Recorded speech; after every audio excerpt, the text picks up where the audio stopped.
فكلي واشربي وقري عينا فإما ترين من البشر أحدا فقولي إني نذرت للرحمن صوما.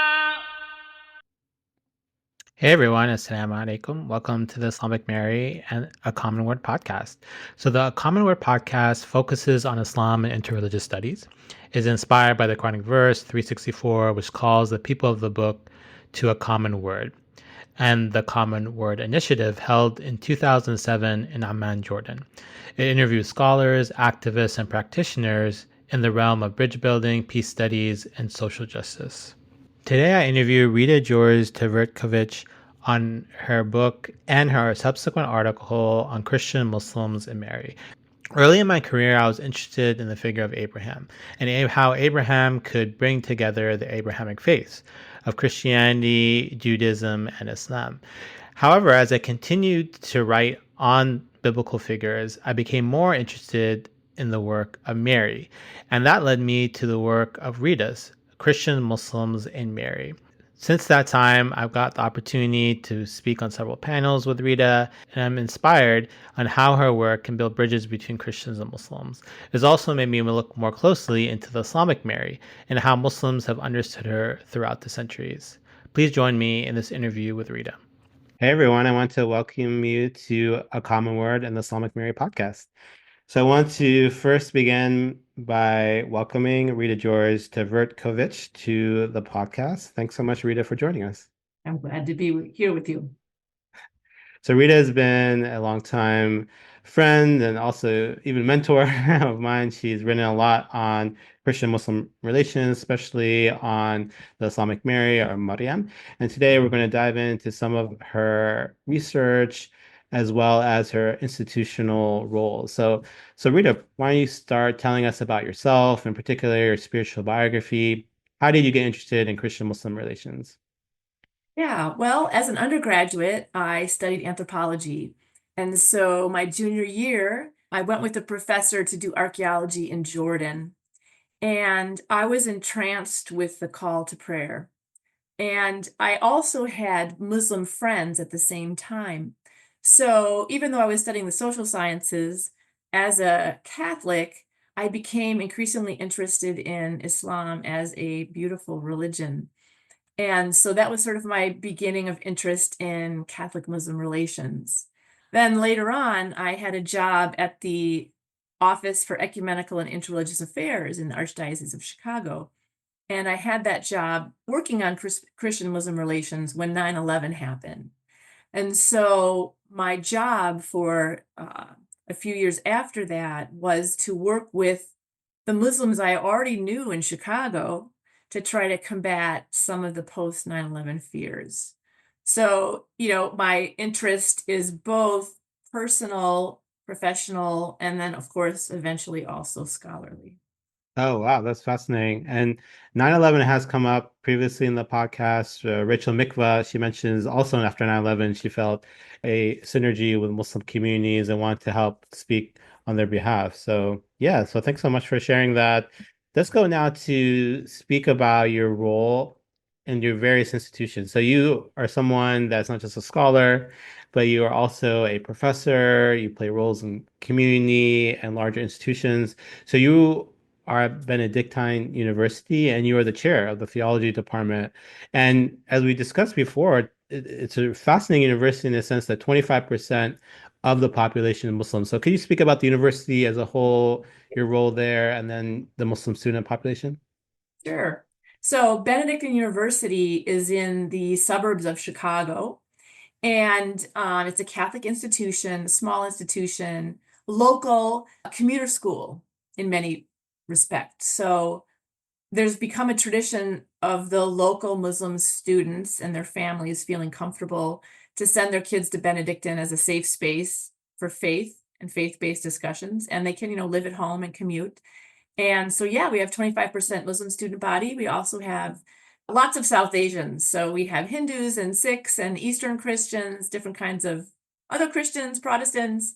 So it's a really diverse and special place. And so when I was hired, I was surprised and delighted that a person like me who studies Christian Muslim relations could bring interreligious dialogue into any class. No matter what class you're teaching, it's de facto interreligious dialogue. So I've learned so much from my students. They've really influenced my teaching, my research, and my thinking as well. So it's a really, really great place to be. Yeah, and I've seen that as well at Georgetown University. So I went to Georgetown, and Georgetown was one of the first universities to hire a Muslim chaplain who is full-time and develop Muslim life. So there is this fascinating connection, would you say, between Catholic Muslim dialogue and particularly Muslims going to Catholic universities of higher education? Would you say so? Or? Absolutely. And I would say that there's a tradition of that, not just in higher education, but also in secondary schools. For many years, Muslim families would feel comfortable sending their daughters to all girls Catholic high schools, right? So I think that tradition is constant in the United States. And I would also add that Muslims in the United States have looked to Catholic school systems as a model for their own Muslim school systems, right? So Catholics 150 years ago were in the Muslim situation now, right? We're immigrants in this land. We want to set up our own school systems. How do you do it? So I see some interesting connections there too. Absolutely. And I remember going at Georgetown, the idea of educating the whole person, not just a vocational education, but speaking to the spirit and your religious identity. I thought that was very motivating and inspiring. So, all right, great. So now you also you play multiple institutional roles. So you're a professor, but the last time we met and talked, you shared that you have this role in the Vatican and a specific role that focuses on interreligious studies, interfaith, and specifically Christian Muslim dialogue. So yeah, please share some thoughts about that. Sure. So a few years ago, I got a letter in the mail in Latin from Pope Francis appointing me as a consultor to the Dicastery for Interreligious Dialogue. So it's an office at the Vatican. There's a council of bishops, and we are consultors to those bishops. And so I wasn't sure what it would entail because the letter doesn't really tell you that, but it's entailed going to the Vatican a few times to meet with the bishops. It's involved, being involved in conferences. And one of the most important for me has been being involved with a conference, all women's conference, 13 religions around the world. Women got together. So kind of at the Vatican, for the Vatican, it was the first time to have all women's interreligious dialogue conference. And the women have kept up a network meeting every month by Zoom. We have a WhatsApp. And so that has been a great experience for me who, is interested in interreligious dialogue, is interested in women and interreligious dialogue. And it's not actually, my work at the Vatican is not specifically focused on Christian Muslim. It's the broader interreligious dialogue. But I would say the broader interreligious dialogue impacts Christian Muslim relations because we can never forget that we can't do bilateral dialogues in isolation. So if I'm a scholar of Catholic Muslim relations, I can't forget about Catholic Jewish relations. I can't forget about intra-Christian relations in that, right? So I think this global network of dialogue reminds me of that. And I am therefore doing both interreligious dialogue writ large and Christian Muslim dialogue at the same time. Oh, okay, great. So this particular committee you're part of does interreligious studies in general, a dialogue more broadly. And then does it have a focus on women or it So includes women? so the Dicastery for Interreligious Dialogue and obviously all the bishops are men. So of the consultors, there's about 25 consultors around the world. I am only one of 6 women and only one of 2, I would say 2 women who have children of school age. So Okay. I bring a little intergenerational diversity as well. And the Vatican has been very proactive, and the Pope himself, in encouraging the leadership of women. So I'm excited to be part of that. Oh, okay, wonderful. And as we'll discuss, the Islamic Mary or Mary in general, she opens up these new doors about female spirituality and religious leadership. So great. So let's dive into your scholarship. And an important book is Christian Muslims and Mary that you've written, and a book that I've got opportunity to read. We were on a panel together that discussed it. And this book has been formative for me to think about Mary as a shared figure between Christians and Muslims. Earlier in my work, I focused a lot on Abraham and Abrahamic religions and how Abraham could be a bridge between the various traditions. But there's been a lot of new work on Mary, and you've been a pioneer in that regard. So could you speak a little bit about that book, its main argument, its general reception? So this book focuses on the history of the Christian use, mostly the Christian use of Mary as either a bridge or a barrier in Christian-Muslim relations. So it kind of takes you through century by century the ways in which Christians have either used her as a barrier. So, for example, thinking about her in the early modern period as Our Lady of Victory against the Muslims. So she would be on the battle standards during the Spanish Conquista. She was painted after the 1571 Battle of Lepanto. There were paintings, there were plays honoring her as Our Lady of Victory and the use of the rosary as a spiritual weapon, specifically against the Ottoman Turks. And that has been a very powerful image. You could even kind of look up Our Lady of Victory today on some websites and see that image employed today. So we do have that history of her as a barrier. But then at the same time, we have Catholics seeing her as a bridge. So even in the medieval period, we have examples of Christians realizing, oh, Mary's in the Quran. Oh, we share these ideas. But then the question is, though, bridge to what? So I argue that in the history of Christian encounters with Muslims and Mary, Mary could be used either as a bridge to conversion or dialogue and friendship. So in the case of conversion, of course, in the Spanish Cantigas de Santa Maria, there's a song, cantiga, or story about how Mary, an image of Mary, is appealing to a Muslim, and then it eventually lactates, the miracle of the lactating icon, and the Muslim, falls down on his knees. And then, of course, the last scene is him getting baptized. So, of course, the medieval Iberians saw her as a bridge to conversion, which actually continued until the 1950s with Bishop Fulton Sheen having a chapter in his book about Mary as a bridge to conversion. But then in the 1950s, we see this interesting switch to the focus on Mary as a bridge to dialogue and friendship. And, largely thanks to the thinking of Louis Massignon, who also is the creator of the term Abrahamic faiths, of course, but he's also instrumental in his thinking about Mary as a bridge to dialogue and friendship. And even though he dies on October 31st, 1962, which is right when the Vatican II Council started, so he wasn't there, but he was a professor of bishops and others who were there, including the people who wrote Nostra Aetate, like George-Tvrtkovic, who is a Dominican. And so really at Vatican II, when we look at Nostra Aetate, right, the section on Islam, we see very clearly that Mary, there's nothing in there about conversion. It talks about her as this shared figure. Yeah, and I really appreciated your book because of all the art, all the images, and I would encourage folks to pick that up. That it's very readable, very digestible, at the same time, very colorful. And I remember seeing that image that you mentioned about the lactating Yes. and the Muslim there and the baptism. So, and also that point really I really liked about your book was this bridge or barrier, because a lot of times in interfaith studies and religious studies we always focus on the bridge, but I really appreciated how you talk about the barrier as well, because both are there in our field.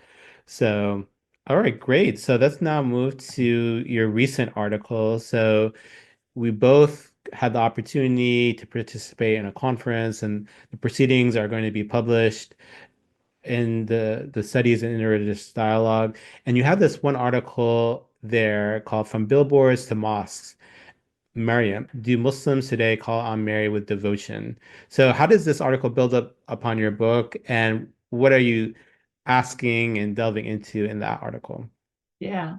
So as I said, the book focuses on the ways that Christians have used Mary as a bridge or a barrier. But in the article, it highlights ways in which I believe Muslims have recently used her, particularly as a bridge in sort of new form, what I would consider new forms of, quote, devotion. So a Muslim commissioning an icon, billboards on the way to O'Hare Airport, mosques being renamed for Maryam, and Lebanon, the country, declaring, March 25th, Annunciation Day, as a national holiday, which Catholic countries don't do that. Anyway, so we can talk about some of those. But so I kind of argue that as a Catholic, some of these look like Muslims, quote, calling on her with devotion, which is a phrase from Nostra Aetate 3. But of course, I had to follow that up with a question, right? But do they? Do they call on her with devotion? And really, so that's this kind of the central question of the article, because that's contested, because Muslims will say, of course we don't. We don't call on anyone but God. We can't do that, right? And so the question I consider is, how is the Muslim tawassul, right, similar to or different from Catholic intercession? So that's the question that I ask in the book. And of course, the question is really a truly shared question because it's an intra-religious question, right? So Muslims are asking themselves that question, what is it and should we be doing it? And so do Christians, right? Protestants and Catholics. This is part of the Reformation. Protestants are like, we don't do that. In some ways, Protestants are very a lot like Muslims in that regard. No, we don't have mediators, right? But yet, some Muslims are Catholic and like, yes, we do. So that's the question that I was considering here in the article. Yeah, absolutely. And this article, you asked this question, and could you speak a little bit more about that? So I remember reading in your book about Nostra Aetate, and there was this phrase about Muslims call on Mary with devotion. So what are the origins of that phrase, and what did the authors mean by that? Before we maybe move into some examples of how Muslims are using Mary today. So Yeah, I mean, it's a great question. So if you look at the development of Nostra Aetate 3, which I do in my book, the earlier stages of Nostra Aetate 3 was, and of course, as you know, Nostra Aetate was originally meant to just be De Judais on the Jews. But, some of the bishops said, no, we have to have something on Islam. So in any case, the earlier drafts of Nostra Aetate 3 is very bare bones. And then when you see the acta from the conference or the council where all the bishops are talking, there are 3 bishops, Plumi from Cameroon, Sver from Syria, and Daskafi from Turkey, who explicitly mention shared shrines, the one in Turkey and other ones, and say, look, we have seen examples of Christians and Muslims sharing shrines, going to the same shrine. So we, again, it's the same thing that I see as a Catholic. It looks like what they're doing is calling on her with devotion. So we think that there needs to be a line about Mary in Nostra Aetate, but not only doctrine, but there is a doctrinal line where it says she's the Virgin Mother of Jesus, but doctrine and something on practice. So it's 3 bishops from the world that are saying this needs to be in here, and it was, ratified. So that's the origin of that phrase, the development of that phrase. And then, but again, so for a Catholic asking the question of Muslims, right, what is this, right? You have to look at what this Muslim idea of tawassul, right? Rooted in the Quran 5:35, right? Seek ways to come closer to God. And that's the question that Muslims are arguing about. Is it okay to have a mediator or not? So that's the idea that I was thinking about. And I would just say that I think I answered the question using Anna Moreland's idea of analogical devotion in her book, Muhammad Reconsidered. So she talks about something is analogical when it's both not the same and not different, right? Because we want to avoid univocity and equivocity. And so that's the way to say it's both. We get both with that. And so I think to answer my question, right, that they are calling on her, but the calling on her is like different than how Catholics traditionally called on her. So Mhm. I think that Muslims are calling on the idea of her as a shared figure to sort of spark and inspire good Christian Muslim relations, right? So, for example, the billboard outside of O'Hare, there's a picture of a veiled woman and it says hijab, the veil worn by Muslim women, and Mother Mary, Christian Mother Mary, learn about Islam. So that's Muslims recognizing the power of Mary as a shared figure to, draw Christians into dialogue and say, look, this is something we share. Even though, of course, it depends on which Christian you're talking to, right? Because some Protestants might say no, but some others might say yes. Yeah, and I remember seeing that picture of the billboard in your book, and speaking to the idea of Islamophobia, that Muslim women, many of them, wear a headscarf and they may feel discriminated or uncomfortable in particular spaces. So this billboard is trying to show that this hijab is not just something foreign or Islamic, but has some shared practice or origins in Christianity. So on that billboard, do you think it's effective? Do you think it's speaking to both Catholics and Protestants? You just mentioned briefly there that does it understand that there are different types of Christians or Yeah, I mean, I think it speaks to different people in different ways. And towards the end of my book, I sort of talk about like the promises of Mary as an interfaith figure, but also the problems, right? So some of the problems are not just that Muslims might not understand that there are different kinds of Christians that appropriate Mary differently, but also that Christians themselves, even Catholics, are conflicted about Mary. Like there's been a decrease in just Catholic devotional life. Like what 20-year-old is saying the rosary nowadays? I don't know. I think they need to do a poll on that because in some ways, there's, in my youth in the 90s, right, there was maybe a decrease in young people's devotional practices. I certainly never had a devotion to Mary until I wrote this book, honestly. But that might be changing now. We have a new generation who have new questions and new interests, right? We have some Catholic kids who are kind of reviving religiosity, right? So in my book, I say, I'm not sure how she works for Catholics, but in some ways, for Catholics, it actually Mary can be this interfaith intra-Catholic bridge. And what I mean by that is, you know, rosary and devotions and Mariology has traditionally been for quote unquote conservative Catholics, which by the way, I don't like these yeah. bipolar categories because I believe in the Catholic church umbrella as in lowercase c as in universal, and so we should, there's no left and right, but in any case, Marian devotion has been perceived as traditional conservative, and then interreligious dialogue is for the liberals, whatever, but Mary can bring both of those together, so I actually see her as an intra-Catholic bridge as well. Wow, that's fascinating. So do you feel that Catholic engagement with Muslims, in particular, this discussion of Mary, could lead to revival of Marian devotion in the church, or how would you see the relationship between Christian and Muslim dialogue influencing Christianity or Catholicism? Yeah, I mean, I think again, just from my own personal story, I think it certainly has gotten me to take a second look at Mary. And I think again, this is just anecdotal, but it's certainly in my classes and for my students, I think they're excited about this topic. And in fact, my female Muslim students organized a panel on something like women, modesty, feminism, what have you. And I don't know if they were directly inspired by Mary per se, but I think that some of the ideas around Mary certainly influenced these young women organizing this panel, which by the way, they had two panels. One of them was an all women's panel on this topic. And then in the second one, they brought in the guys, which is Mm. good because sometimes I remember in one class one time I asked a young Muslim man. His name was Ibrahim, by the way.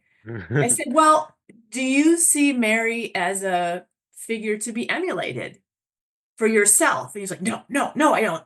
And so that's another interesting question, right? Is Mary only a figure of, courage and faith and purity to be emulated by women? I argue not. I think she is simply a role model for all people of faith, men or women. So yeah, my students, I'm getting them to think about things, a lot of things with Mary, I guess, that they haven't thought about before.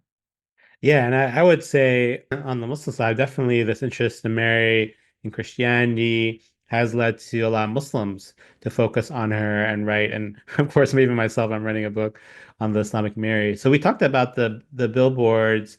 Now, can you speak to some of the mosques? So that was something I found fascinating also in your article, is that there are some mosques that are named after Mary, and in the Chicago area, also other parts of the world. You already spoke about the shared holiday in Lebanon. So yeah, why are Muslims naming their mosques after Mary?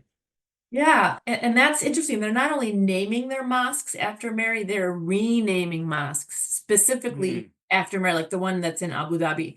And we know this because they're telling us that. There's also one in Tartus in Syria where they explicitly say, like the one in Syria, in the newspaper article about it, they specifically said, we are naming this mosque after Mary because we want it to serve as a signal that we Muslims are about good interfaith relations. And in the Syria case, he said in particular, against other Muslims who are being narrow and exclusivist, we are putting this up as a symbol of our openness to our Christian brothers and sisters. And then, in Abu Dhabi, the mosque, they renamed it. I forget what it was called before, but they renamed it, and it's specifically in a neighborhood that is a sort of, the residents are interfaith, but again, it's explicitly done to signal that we are Muslims who are open to dialogue. And so I think that's really powerful. And to me, that seems like they're calling on her idea, right? To actually effect good relations.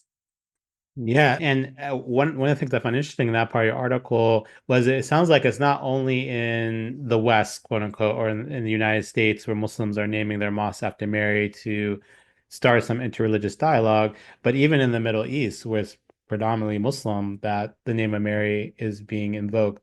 And then, could you speak about the Virgin House of Mary in Turkey? So this was something also new that I saw in your book, and you talk about in the article.